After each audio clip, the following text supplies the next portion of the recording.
శ్రావణ మాసం వచ్చుడొచ్చుడుతోటే మస్తు పెళ్లి ముహూర్తాలు పట్టుకొచ్చేసింది. రాబోయే 4 నెలల కాలంలో లక్షల కొద్ది లగ్గాలున్నాయట. ఇక ఒక్కొక్కరింటికి సంచులు నిండేటట్టు శుభరాకలు వస్తుండొచ్చుల్లో.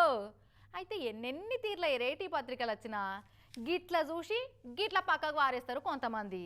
అగో అట్లా వడే రాకుండా ఎప్పటికీ ఆ పెళ్లి పత్రికను ఆ పెళ్లిని మర్చిపోకుండా ఉండేటట్టు ఉపాయం చేసిర్రు వాళ్ళకి ఈ పెళ్ళోళ్ళు. ఇంతకు ఏం ఉపాయమో మరది?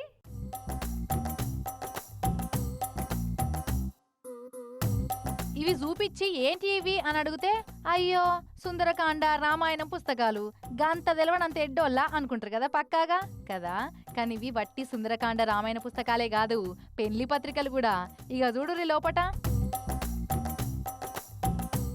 2-in-1 లెక్క మన పురాణ ఇతిహాస పుస్తకాలనే పెళ్లి పత్రికల లెక్క మార్చి పంచుతున్నారట కామారెడ్డి జిల్లా పిట్లం మండలం కేంద్రం నుండి ఈ కోటరాజులు అనే వ్యాపారోళ్ళు. వచ్చే ఆగస్టులో ఈ కోటరాజుల్లో కొడుకు పెళ్లి పెట్టుకున్నారట. ఇక అందరి లెక్క దేవుళ్ళ ఫోటోలు వచ్చేసిన ఫోటోలు పెడితే ఏముంటుందని ఇట్లా రామాయణం సుందరకాండల పుస్తకాల మొదటి పేజీల పెళ్లి పత్రికను అంటేసి పత్రికలు వంచి పెడుతున్నారట.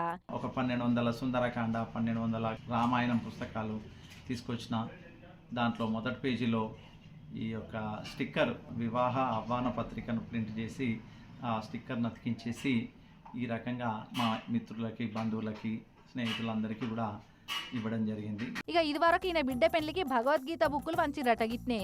మళ్ళీ ఇప్పుడు కొడుకు పెళ్లికి పుస్తకాలు వంచి పెడుతున్నారట పెళ్లి పత్రికలు కలిపి.